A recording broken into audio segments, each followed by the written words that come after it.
You're listening to Reach, Teach, Talk with Nat Davey.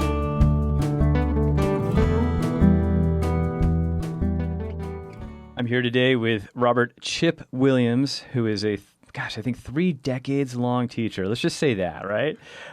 Who is here to talk about the soulful elements of teaching, really looking at teaching as a growth profession, not necessarily through hierarchy and titles. It is a growth within a profession that can encourage personal growth. And it falls under the realm of the chapter Time to Be Authentic in my book, Time to Teach, Time to Reach, in which Chip is profiled. And really, Chip, I thought of you immediately when I was thinking about this episode because in our conversations in the past about how teaching has influenced you as you've grown through your adult years, it's just the way you speak of the job, the way you speak of it, not as a job actually, but as something that you benefit from as much as your students do. Mm-hmm. I really wanted to get you on this podcast because you can speak so beautifully of what it feels like to be a teacher, what teachers really do, and remembering that everybody feels like they know what teachers do because we've all gone to school, right? Right. But there's a lot more under the surface, and the human relational elements of teaching that you bring to the classroom, whether it's in the United States, whether it's abroad. I'll have you kind of share where you've taught because that also has informed who you are as a person.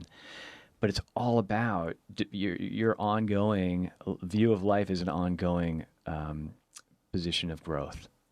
And my questions are really going to be about how you find teaching to promote your own growth as an authentic human being, how your students have helped you to grow, what you think when you see yourself in your students, and also maybe how environment has helped you and maybe hindered you in your own personal growth as well. Mm-hmm. Environment being school environment, location where you've lived. Again, you've taught in the U.S. and abroad. So, Chip, I would love first just to say welcome and to have you, and to also have you kind of share in a nutshell, what's your journey, your teaching journey been? Where did it start? Where are you now? And how have you, when you think about yourself as an early teacher, how have you changed to where you are now?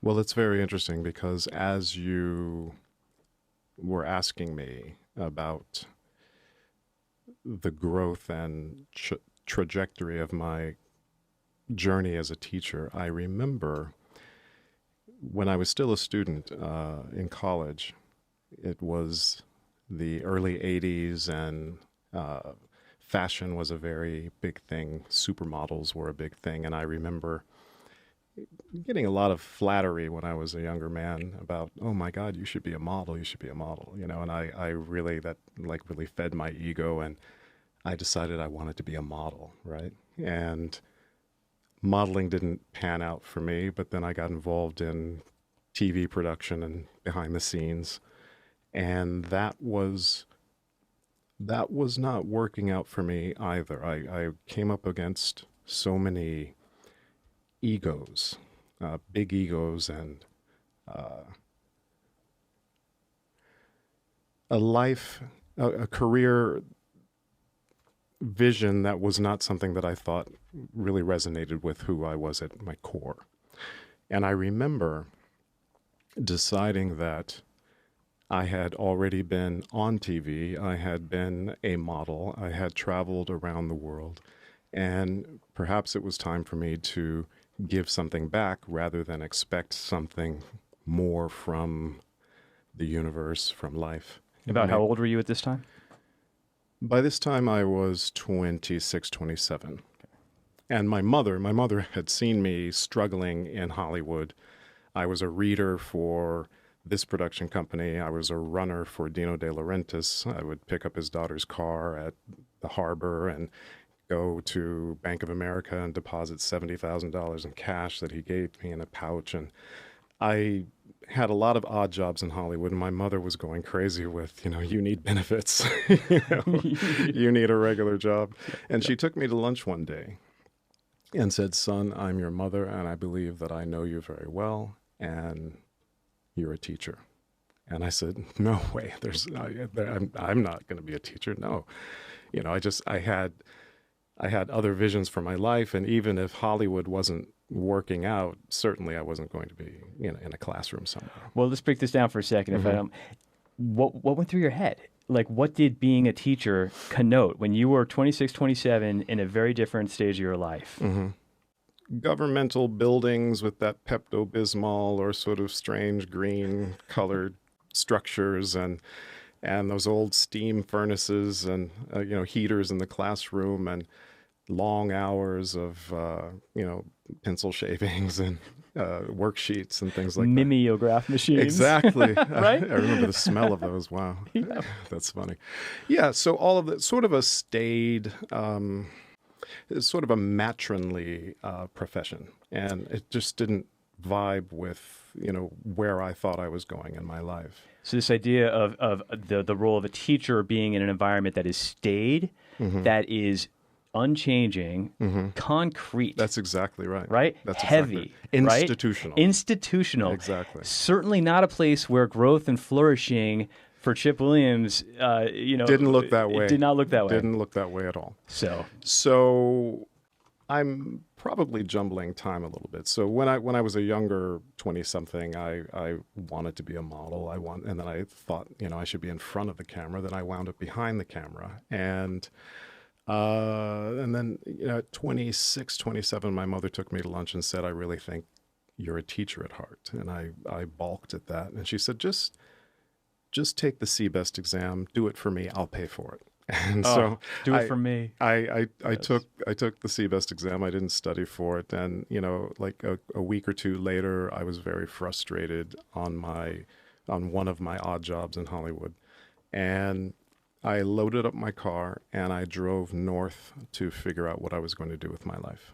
And I was in the middle of the redwood forest in the middle of the night just close to the California-Oregon border, when it occurred to me, as I said before, that I had experienced all these things that most people don't experience. I'd been on an album cover. I had been on a David Bowie album cover. I'd been an extra on TV shows. I had traveled extensively at that point in my life also. And it occurred to me that maybe it was time for me to give back. And so for a number of miles in the middle of night, I was asking, well, how do I give back? And teaching came to mind.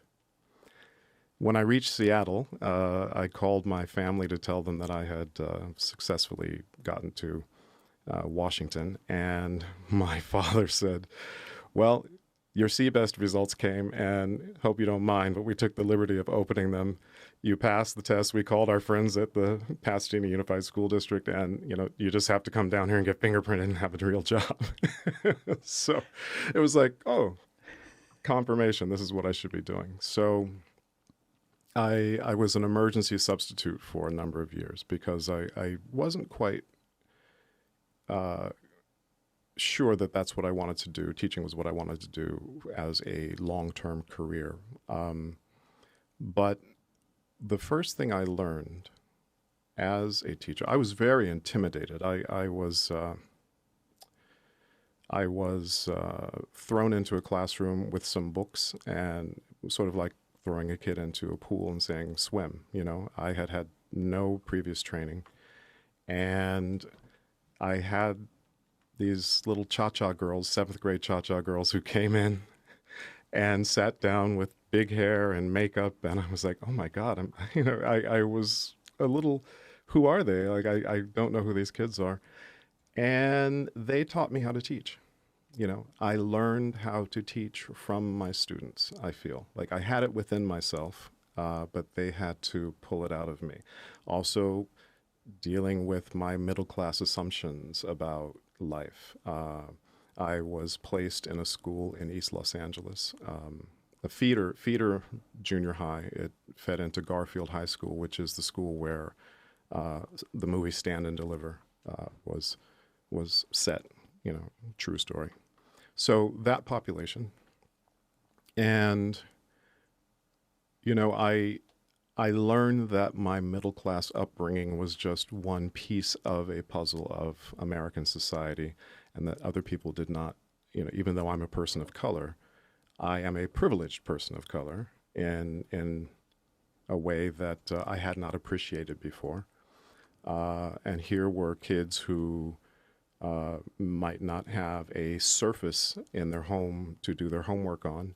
There might be 3 or 4 families living in a one-family apartment.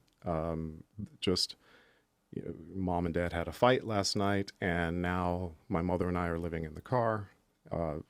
We live in a garage, Mr. Williams. There's no place for me to do my homework. All of these things were my education as a young teacher, and they changed me. You had to be open to the education that your students were bringing you. I mean, Absolutely. It's so interesting because the way you kind of built up to this career transformation for you was you were coming from a place of what can I gain? Where can I travel to next? What TV show or movie or film project can I get on? What script can I try to get produced? All of that. And then it hit you, and I love the idea of you driving up to Seattle and having this kind of road trip by night and just kind of coming to a realization that you do want to give back. You had to be in that open place. Yes. In order to start learning from your students. It's the school of life, but it's the school of life for the teacher. Absolutely. And where the students become the teacher. But let me ask you this. It implies incorrectly that it means that your students kind of drove the ship and that they, in a sense, controlled the classroom. But that's not what you're necessarily talking about, I don't think. We're not talking about instruction and curriculum. We're talking about you. Yeah. So can you give an example of a student who maybe had an influence on you, who would never know, and maybe it's, I don't know, I won't paint stereotypes, but a student who, one of the earlier students who really kind of opened you up to the man that you were becoming? There was a kid named Bronco, and he was this tough character. He looked like a gangbanger. He had the pressed khakis and the pressed T-shirt and gold chain and a medallion, and he talked like this. Hey, Williams, just this, really macho little kid. And he presented as a tough guy, but he would come to me during lunch, and sometimes he'd come to my classroom after school, and he'd say, hey, Williams, who's that Buddha guy? What's Buddha? What does that mean? Tell me about Buddha. And so I talked to him about the Buddha and how the Buddha, his name was not Buddha, but that's a title. That means the awakened one. And I talked about the Eightfold Path and suffering and an end of suffering and whatnot. And he took such great interest in that I felt like, wow, this was my personal knowledge that was valuable to someone else, And one summer, and I don't recommend other teachers do this. I was a very young teacher. One summer he called 411 and found my phone number and asked me, what are you doing? Let's go do something. This was the summer between middle school and high school, or junior high and high school for him. And I wound up picking him up and some of the other kids. He lived in the projects, and we went bike riding on Redondo Beach boardwalk. We went hiking in Eaton Canyon in Pasadena. I gave him driving lessons. And I also gave him the book, The Prophet by Khalil Gibran, right? Years later, he went on to Garfield High School. And what I'm getting at here is that with Bronco, I began to see that my personal interests, the person I am, had a value for the students. It wasn't just the instruction.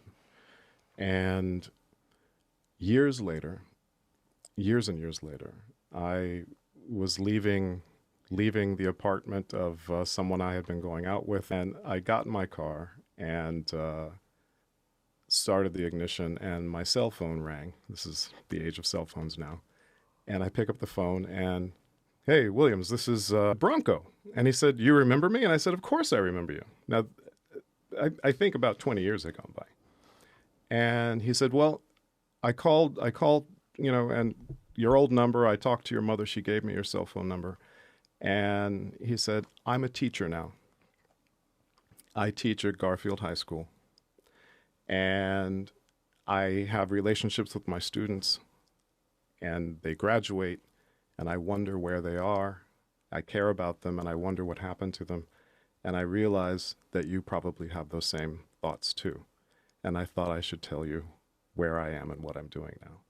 And he went on to tell me that the time I took to talk to him about the questions he had outside of the curriculum, the time I took to take him and the kids in his neighborhood bike riding and things like that, those things kept him off the street and reoriented his life, he said. He said, "My friends were out, other friends were out gang banging and getting in jail, put in jail. And I was learning how to drive and hiking and going to the beach and reading the Prophet." And he said, "I still keep that book and I read it from time to time. So I thought I should thank you for that." So that was a very meaningful relationship. And there are others like that.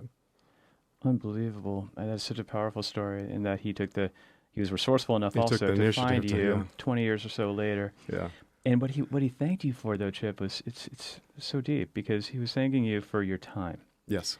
And it was time outside of the classroom, but I'm thinking that it was also the time inside of the classroom As well, yes. where you spent building a relationship with this student, Bronco, and others, but in this case, Bronco, that a student so different from you, yet somebody who you found a way to connect with in a very powerful way, and then it extended outside of the classroom.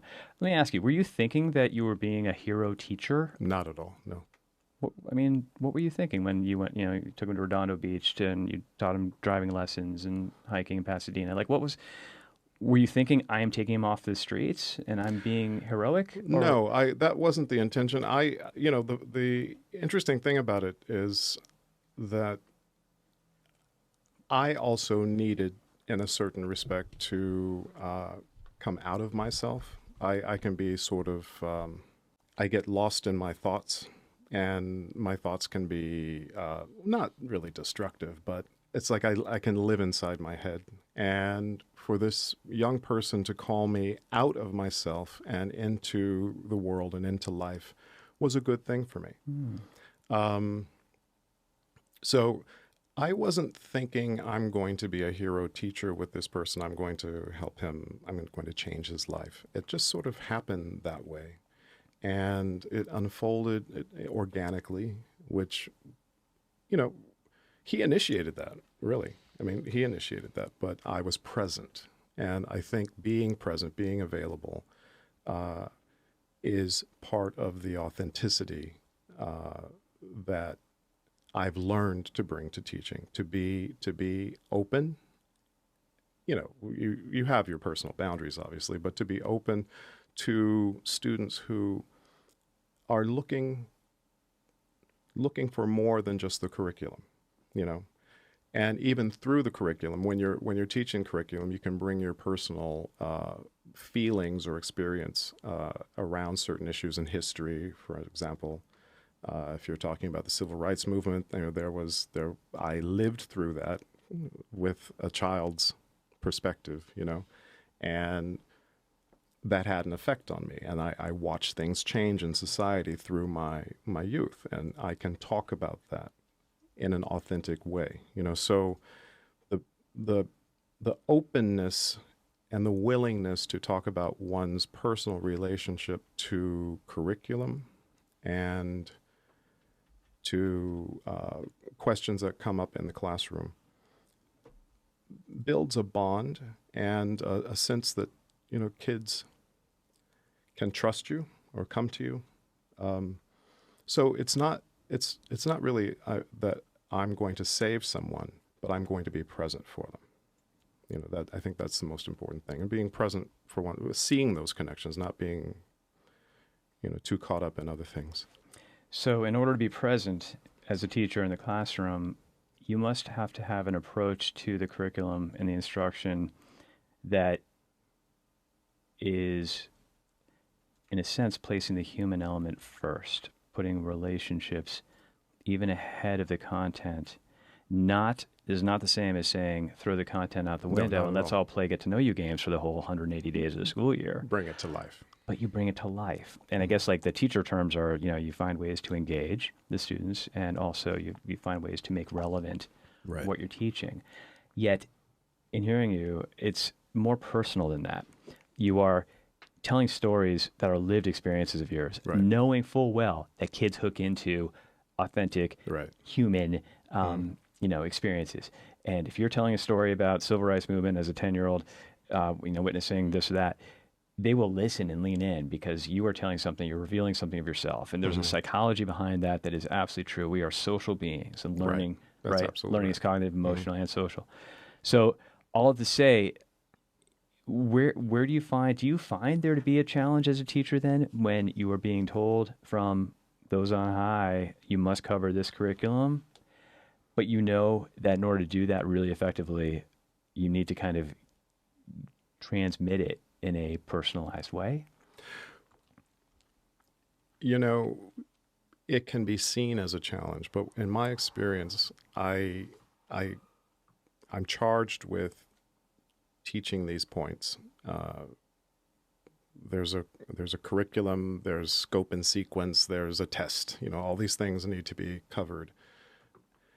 So what I've learned through my experience is that as long as I am covering what needs to be covered, and as long as I'm assessing and seeing that the kids are getting what needs to be covered, then I have the liberty to present it and bring it to life in whatever way seems feasible and natural, really, more than feasible, natural. I often find that we're we're kind of tied to the textbook, to the chapter, but then an idea will spark, and I'm drawing on the whiteboard, and the conversation becomes more enlivened because there's a point in this chapter, in this particular paragraph, that I connect to, or connects to something that just happened on the playground, and we can make that connection. And so there's flexibility. I think you have to trust yourself. You have to trust yourself to know what the curriculum is and know what needs to be covered, and then to a certain degree improvise with your presentation. Mm-hmm. I remember one. I should probably say that most of my career I've taught middle school, Mm-hmm. and so that's the age range we're talking about. And I remember once teaching ancient civilization, and I had the kids break into groups, or I put them in groups, and had a lot of butcher paper spread out in these different groups, and each student in each group was to design their own little kingdom and a part of that butcher paper. And is there a river? What kind of crops do you raise? Where are the villages? This kind of thing. And then we started talking about empire, and how one kingdom takes over other kingdoms, and then the other kingdoms pay tribute and whatnot. And to make this a little more equitable, I just put in each group, I put the names of each child in the group in an envelope, and then blindfolded, picked a name out, and then this person's kingdom takes over the other kingdoms, and that's the empire, right? And so that went well with every group. And then I got to, let's say, group 5, and I took the group 5 envelope and opened it up and reached in there, and well, where are all the names? There was only one piece of paper. And I pulled it out and I said, "Aiden, what's this?" And he said, "That's how empires are won, Mr. Williams." So he had gone into my desk at lunch, and and I said, "Wow, don't do that again. But I use that kind of as a teaching point. It's like there is corruption in some of this Totally. political stuff, and it was an interesting teaching point, Yep. you know. Yep. And I've never forgotten that. So so we went with that, you know, and talked about how there's intrigue and cheating and these kinds of things, and there's certainly students learn that from Game of Thrones today.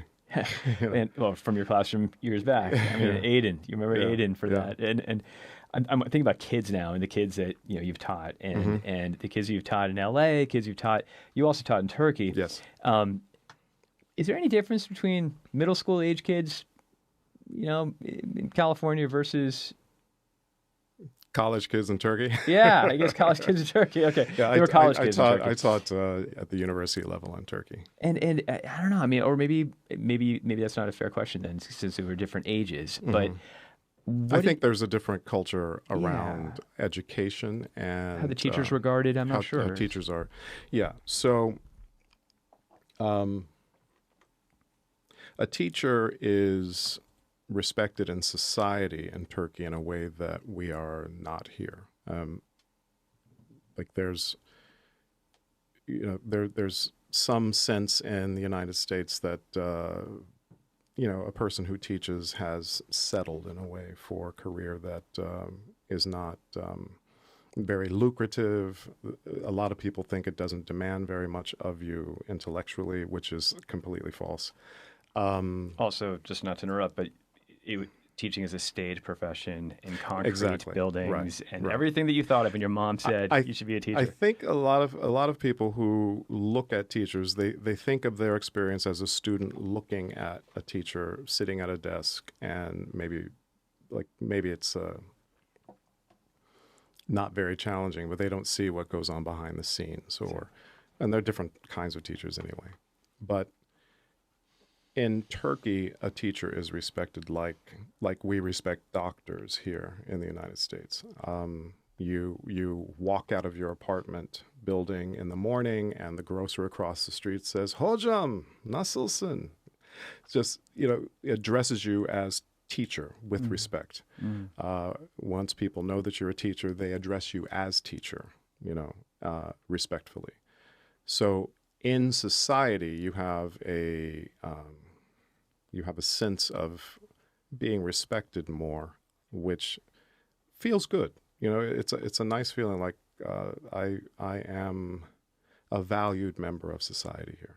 And I think we get that lip service in the United States. So I think teachers are doing the hardest job. I think you're doing the real work. Teacher Appreciation Day. Yeah, that kind of thing. But we don't see that in terms of compensation, in terms of just the very fact that there are teacher discounts and that kind of thing tells you that society does not value us in a certain way. What's the name? What's the name given to a teacher when you walk out the door? The word for teacher is hoca. Hoca. But hocam means my teacher. So you're addressed as my teacher. Hocam, my teacher. And when you say that it's through respect, it's a respectful approach to teachers, what is it that they are respecting? Is it he holds the student test scores high? Or is it it's your service to society, that you're an integral part of the social function of raising children, of raising the nation, frankly. You are respected for participating in our children's lives and doing what we can't do for them because we have to work. It's just you are raising our children. You're raising the nation, basically, and educating the nation. And so education is highly regarded, and then also your role as an educator in the lives of the children of the nation. Whereas we hear a lot of rhetoric here about schools being, teachers are not, those teachers aren't teaching and kids aren't learning anything, blame the teacher for, the low test scores, without really reflecting on what's happening at home, what's happening in the greater society. I think, it's like apples and oranges in a way, because America is a unique nation, just as Turkey is, but we have so much other going on outside of the classroom here in our country. And I feel very little self-reflection as a society on what children are exposed to and how much life is so fast outside of the classroom. And there's so many advertisements and so much entertainment coming at them at all times, and then we ask them to come into the classroom and focus and concentrate and attend to a textbook, or nowadays, you might have a laptop, but we ask them to come to a screeching halt in a certain respect and be attentive in a way that nothing else in life asks of them. So there's this resistance. And I don't know what the answer is, because technology certainly isn't going away. But there has to be some kind of balance in our society where education meets technology where it is, but also families understand their role in educating as well. Why is it important for families to understand their role? Because most of the child's time is spent with the family, not in the school. And I had a parent once. I had a boy who would, we don't do everything in the school. We're not responsible for completely raising the child. I had a parent once, and there are different iterations of this kind of situation, where a boy would hack up phlegm in the classroom and spit it on the floor. And Justin, that's unacceptable. That's disgusting. Clean that up. And he would continue to do it. I'd call home. There was no home phone. One day the mother arrived at school to take him to the dentist, and I said, "I'm so glad you're here. I've been trying to reach you. Justin has a habit of spitting on the floor, and he seems to think that's okay. This is 7th grade, would you please have a talk with him about hygiene and why that's not a good idea?" And the woman looked at me and said, "Hygiene? You're the teacher. That's your job." And this is an English class, right? So, and that's one pretty extreme example, but we're expected to be a psychologist, social worker, all kinds of roles we play, which we do. But parental time is even more important, obviously, than what's happening in the classroom in terms of turning the kids on to education, making education a priority in the home, reading, that kind of thing. So with the added pressures on teachers to be the psychologist, to be the coach, to be the parent, loco parentis, to be the guardian, to be the, kind of the minister, the priest as well. What keeps you in the game year after year? And I know that you've taken on different roles in schools, but what is it that just keeps you in this field, in this teaching field? What does it give back to you still? I think about that often. Because sometimes I feel like there may be something else I'd like to do with my life at this stage in my life. But when I have, on occasion, twice I've left teaching to do something else. And it's been teaching in a different forum. When my dad died the first day of school, 21 years ago. 21 years ago today. Yeah. And my principal took me into the office and said, "Hey, you've had a tough few months, and if you want to take some time off, you want to take a semester off, totally understand." I decided to take that time off. And I worked for Tree People, a reforestation agency, and I was doing planting training people how to plant trees, do reforestation. And that was meaningful work. And then another time, years later, I was offered a position in Baltimore, taking meditation into the schools in Baltimore. And I thought that that would be something I'd like to do. The salary was much higher than what I was making as a teacher. But what I found in each situation was that I missed working with the kids. I missed the relationship. I missed watching them grow, the interaction. There is something alchemical that takes place in the classroom Can you define alchemical for the audience? where one element acts on another element and there's transformation that takes place. One of the principles of alchemy is there was believed to be a philosopher's stone which could turn lead into gold, right? And so there was a search for the philosopher's stone. And our modern day chemistry actually has evolved from alchemy. If you'll see in alchemy is the root chem. So it's the notion that one thing acts on another and there's a beneficial transformation that takes place. And so in the classroom, there is the interaction of the teacher and students, the students and teacher, and there is a transformation that takes place in each life. I love the engagement with humanity that takes place in the classroom.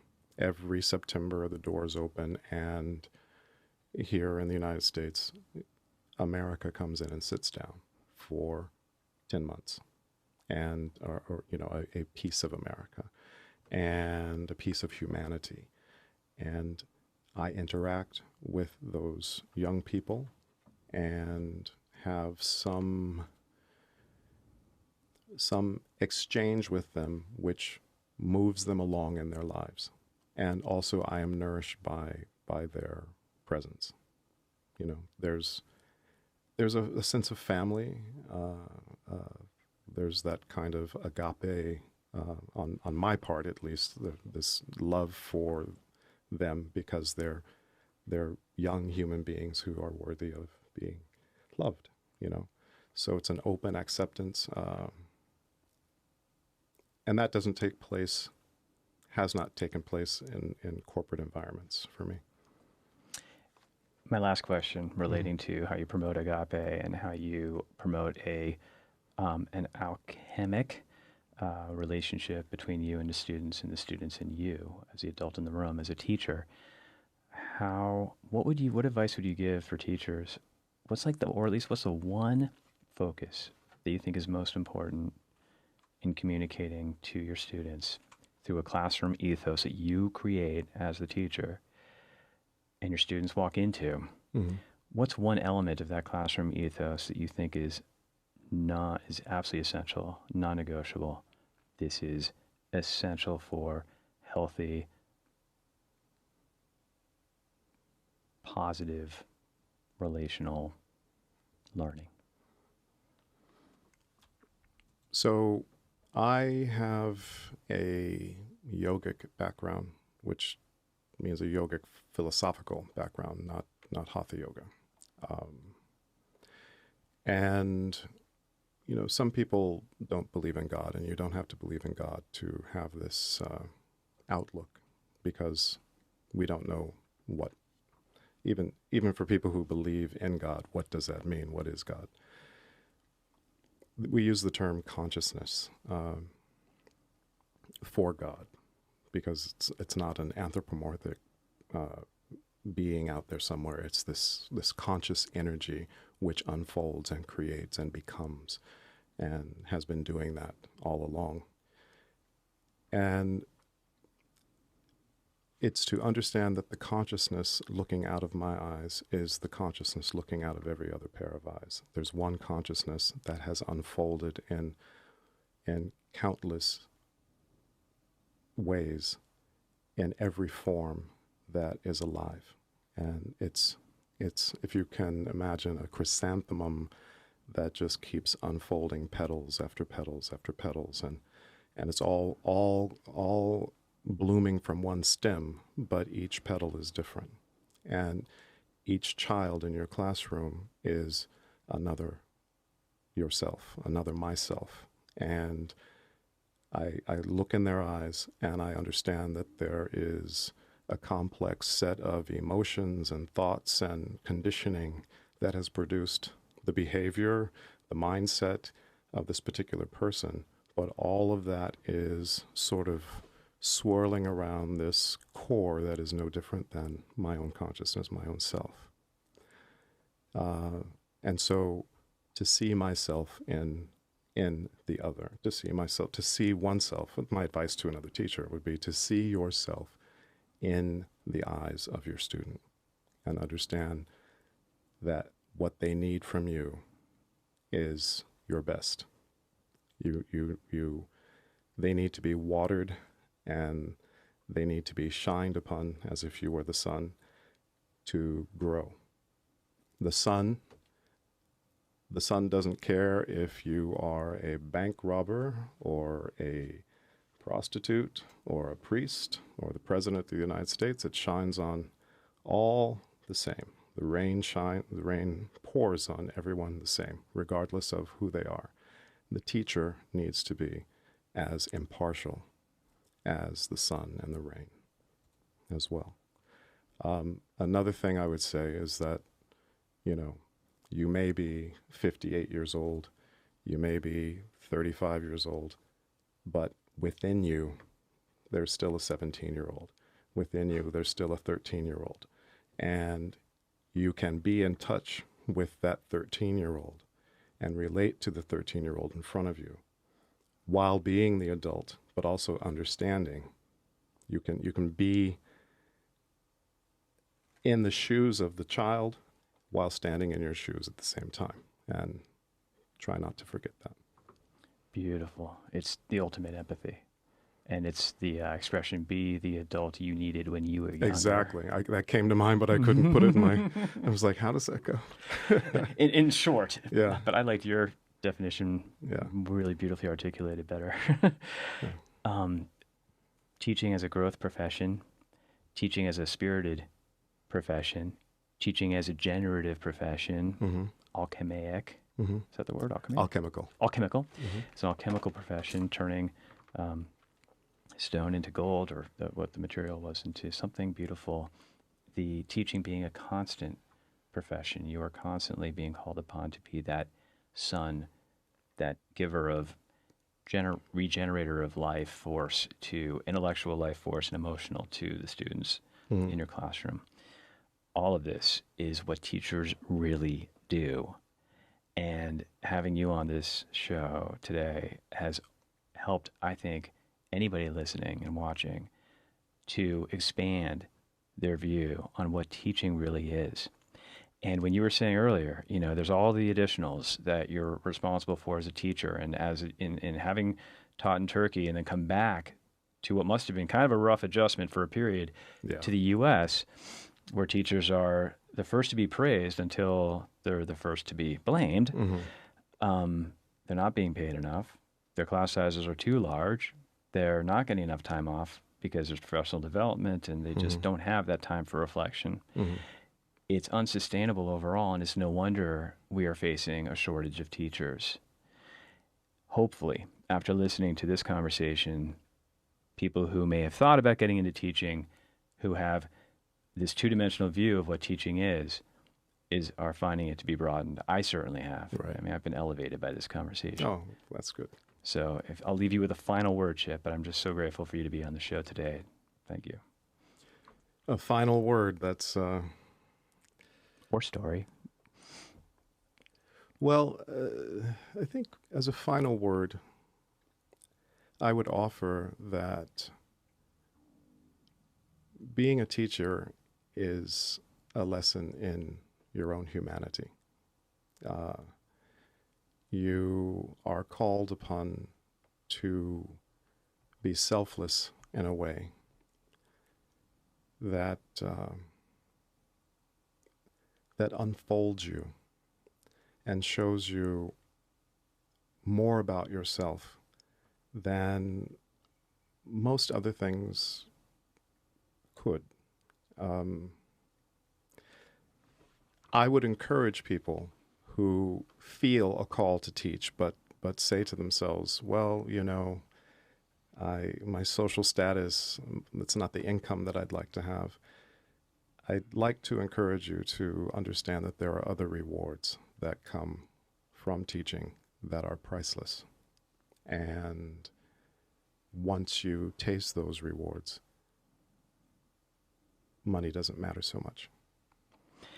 Beautiful. And I have a book here actually that I thought about when you were just giving those beautiful words about the call to teach. And this is a classic, Parker Palmer, Courage to Teach. Mm-hmm. And courage being about, facing your fear and having the bravery to teach, truly, which is about the spiritual, soulful, mm-hmm. everything we've been talking about, the bravery, but also the word courage coming from the heart, mm-hmm. core.